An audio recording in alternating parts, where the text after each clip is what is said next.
আমার বড় ভাই ইউরোপ যাওয়ার জন্য উঠে পড়ে লেগেছে আমার চাচা চাচির ইন্ধনে।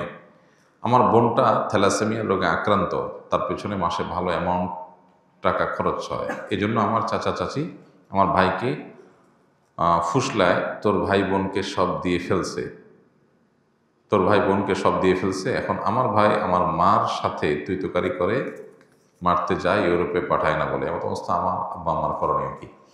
কোনো ছেলে মেয়ের এই অধিকার নেই যে বাপ মাকে বাধ্য করবে যে তোমরা আমাদের বিদেশে পাঠাও।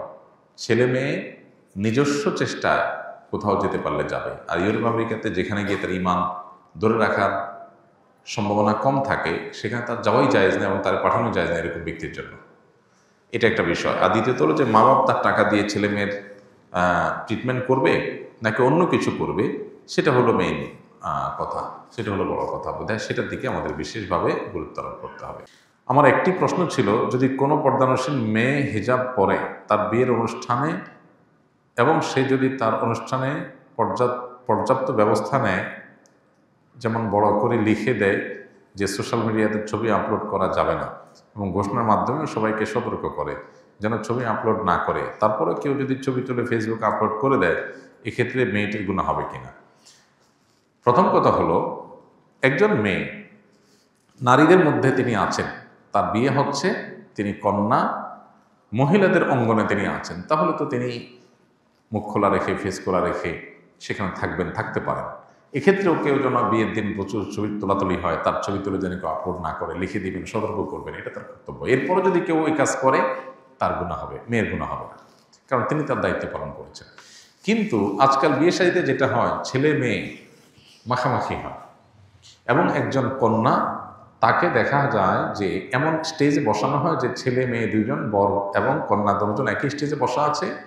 আর চিড়িয়াখানার বানর যেরকম দেখার জন্য চারপাশে মানুষ ভিড় করে, ওই বর কন্যাকে দেখার জন্য সবাই এরকম ভিড় করে এবং ওই বানরের সাথে যেরকম ছবি তুলে এনজয় করে, এখানেও অনেকটা সেই পর্যায়ে নিয়ে যায় মানুষ। অর্থাৎ বাড়াবাড়ি করতে করতে এটাকে খুব বাজে একটা জায়গায় নিয়ে যায়। এইখানে যে একজন মেয়ে তিনি যদি মুসলমান হয়ে থাকেন, তাহলে পর্দা তার জন্য মানা ফরজ। বিয়ের দিন পর্দা রহিত হয়ে যায় না, পুরুষদের মধ্যে মাখামাখি হবে। সেখানে ছেলে মেয়ে একসাথে বসে যদি এই কাজ করেন, তাহলে যতই লিখে দেন যে আমার ছবি ফেসবুকে দিয়েন না, গুনাহ তার হবেই। কেন? কারণ তিনি সেই রাস্তা ওপেন করে দিয়েছেন। তিনি চাইলে এটা অ্যাভয়েড করতে পারতেন।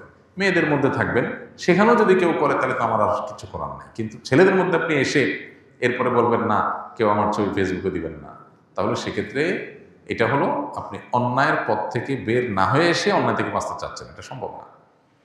পরপুরুষ যারা, তারা পরনারীর প্রতি আসক্ত হবে, এটা সৃষ্টিগতভাবেই তাদের মধ্যে প্রকৃতি দেওয়া আছে। আপনি নিজেকে সেভ করা আপনার কর্তব্য, পর্দা করা আপনার কর্তব্য, এটা নিজের ব্যক্তিত্বের ব্যাপার।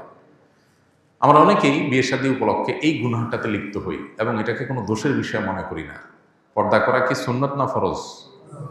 এই ফরজটা যদি লঙ্ঘন হয় বিয়েতে, তো সে বিয়েতে আল্লাহ বরকত আসবে না। এখানে সৎসাহস দরকার, সামাজিক আচরণ, সামাজিক প্রচলনের বিরুদ্ধে সংগ্রামী হওয়া দরকার। আল্লাহ তৌফিক দান করুন।